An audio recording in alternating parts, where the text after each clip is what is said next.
Hello दोस्तों, आपका हमारे यूट्यूब चैनल चक दे इंडिया में स्वागत है। आज का हमारा टॉपिक प्रधानमंत्री एवं मंत्रिपरिषद से है। संविधान के अनुच्छेद 74 के अनुसार राष्ट्रपति को उसके कार्यों के संपादन व सलाह देने हेतु एक मंत्रिपरिषद होती है, जिसका प्रधान कौन था? प्रधानमंत्री। क्या है कि अनुच्छेद 74 में कहा गया है कि राष्ट्रपति को उसके कार्यों के संपादन व सलाह देने के लिए एक मंत्रिपरिषद होती है। इसका प्रधान कौन होता है? प्रधानमंत्री। संविधान के अनुच्छेद 75 के अनुसार प्रधानमंत्री की नियुक्ति राष्ट्रपति करेगा और अन्य मंत्रियों की नियुक्ति कौन करेगा? राष्ट्रपति प्रधानमंत्री की सलाह पर करेगा। मंत्रिपरिषदों में मंत्रियों की कुल संख्या कितनी होगी?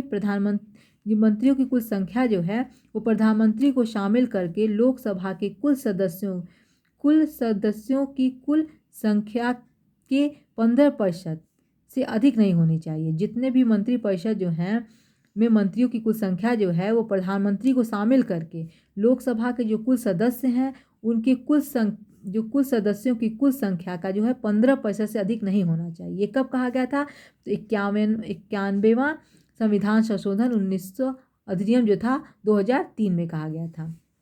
अनुच्छेद 75(2) इसमें कहा गया है कि मंत्री राष्ट्रपति के प्रसाद पर्यंत पद धारण करेंगे। अनुच्छेद 75(3) में कहा गया है कि मंत्रिपरिषद लोकसभा के प्रति सामूहिक रूप से उत्तरदायी होंगे। अगर ये पूछे कि अनुच्छेद 75(2) में क्या कहा गया है, तो ये होगा कि राष्ट्रपति जो मंत्री होते हैं वो राष्ट्रपति के प्रसाद पर्यंत पद धारण करेंगे। अनुच्छेद 75(3) में कहा गया है कि मंत्रिपरिषद जो है वो लोकसभा के प्रति सामूहिक रूप से उत्तरदायी होगी। पद ग्रहण से पूर्व प्रधानमंत्री सहित प्रत्येक मंत्री को राष्ट्रपति के सामने पद और गोपनीयता की शपथ लेनी होगी। ये किस अनुच्छेद में कहा गया है? तो अनुच्छेद 75 के 4 में कहा गया है। मंत्रिपरिषद का सदस्य बनने के लिए वैधानिक दृष्टि से यह आवश्यक है कि व्यक्ति संसद के किसी सदन का सदस्य हो। यदि व्यक्ति मंत्री बनते समय संसद का सदस्य नहीं हो तो उसे 6 महीने के अंदर संसद का सदस्य बनना अनिवार्य है, नहीं तो उसका अपना पद छोड़ना पड़ेगा। ये किस अनुच्छेद में कहा गया है? तो अनुच्छेद 75 के 5 में कहा गया है। सभी मंत्रियों, राज्य मंत्रियों और उप मंत्रियों को निःशुल्क निवास स्थान व अन्य सुविधाएं प्राप्त होती हैं। यदि लोकसभा किसी एक मंत्री के विरुद्ध अविश्वास का प्रस्ताव पारित करे अथवा उस विभाग से संबंधित विधेयक को रद्द कर दे तो समस्त मंत्रिमंडल को क्या कहता है? अपना त्यागपत्र देना होता है। मंत्री 3 प्रकार के होते हैं। कौन कौन होते हैं? तो एक कैबिनेट मंत्री, राज्य मंत्री और उप मंत्री। कैबिनेट मंत्री विभाग का क्या होता है? अध्यक्ष होता है। प्रधानमंत्री एवं कैबिनेट मंत्रियों को मिलाकर मंत्रिमंडल का निर्माण होता है। मंत्रिमंडल कैसे बनते हैं? तो प्रधानमंत्री और कैबिनेट मंत्री मिलकर मंत्रिमंडल का निर्माण करते हैं।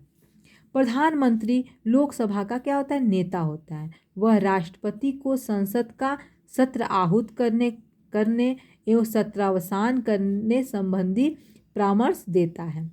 वह किसी भी समय लोकसभा को विघटित करने की सिफारिश राष्ट्रपति से कर सकता है।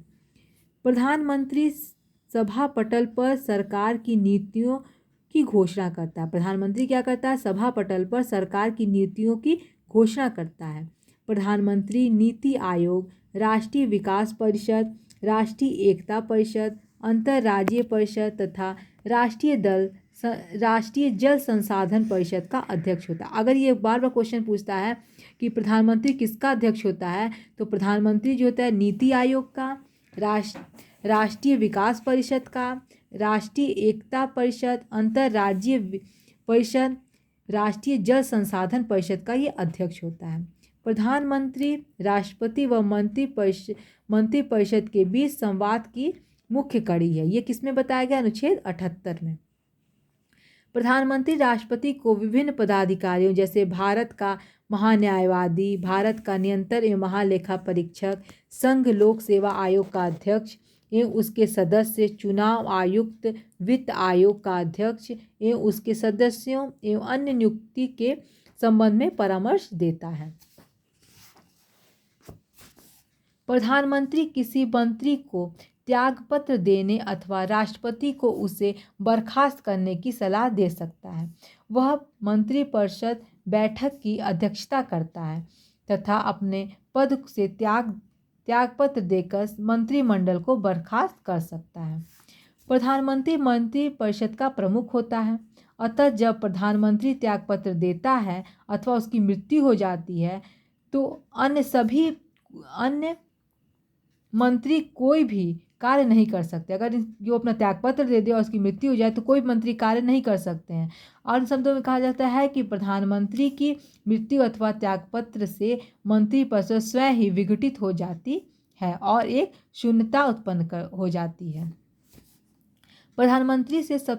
प्रधानमंत्रियों में सबसे बड़ा कार्यकाल किसका था? तो सर्वप्रथम प्रधानमंत्री जो है जवाहरलाल नेहरू का रहा। वे कुल 16 वर्ष 9 महीने और 12 दिन तक अपने पद पर रहे थे। देश की प्रथम महिला प्रधानमंत्री कौन थी? श्रीमती इंदिरा गांधी बनी। वे ऐसी पहली महिला व्यक्ति थी जो 2 अलग अलग अवधियों में प्रधानमंत्री बनी थी। पहली बार इंदिरा गांधी जो है प्रधानमंत्री बनी थी तो राज्यसभा के सदस्य थी और दूसरी बार लोकसभा की थी। चरण सिंह एकमात्र ऐसे प्रधानमंत्री थे जो कभी लोकसभा में उपस्थित हुए ही नहीं और विश्वास मत प्राप्त करने में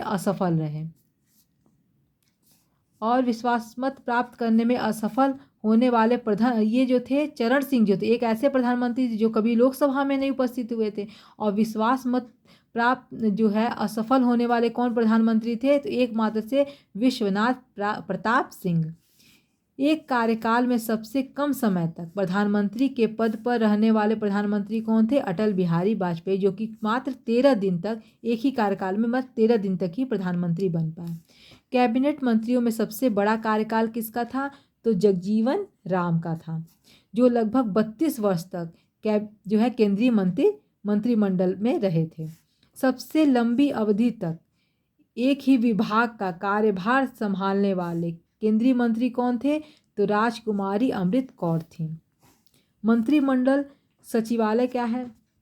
तो मंत्रिमंडल सचिवालय भारत सरकार के नियम 1961 के अंतर्गत प्रत्यक्ष तौर पर प्रधानमंत्री के अधीन कार्य करता है। तो सब जो है मंत्रिमंडल सचिवालय जो है वो किस अधिनियम के? 1961 के अंतर्गत प्रत्यक्ष रूप से प्रधानमंत्री के अधीन कार्य करता है।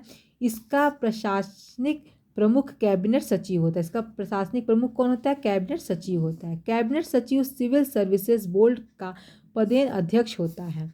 मंत्रिमंडल सचिवालय मंत्रिमंडल बैठकों के लिए कार्यसूची तैयार करता है। वह मंत्रिमंडल समितियों के लिए सचिवालयी सहायता भी प्रदान करता है। यह विभिन्न मंत्रालयों के बीच समन्वय स्थापित करता है। मंत्रालयों को वित्तीय संसाधनों का आवंटन वित्त मंत्रालय द्वारा किया जाता है, न कि मंत्रिमंडल सचिवालय द्वारा। अगर आपको हमारा वीडियो अच्छा लगे तो प्लीज़ लाइक, सब्सक्राइब और शेयर करें। धन्यवाद।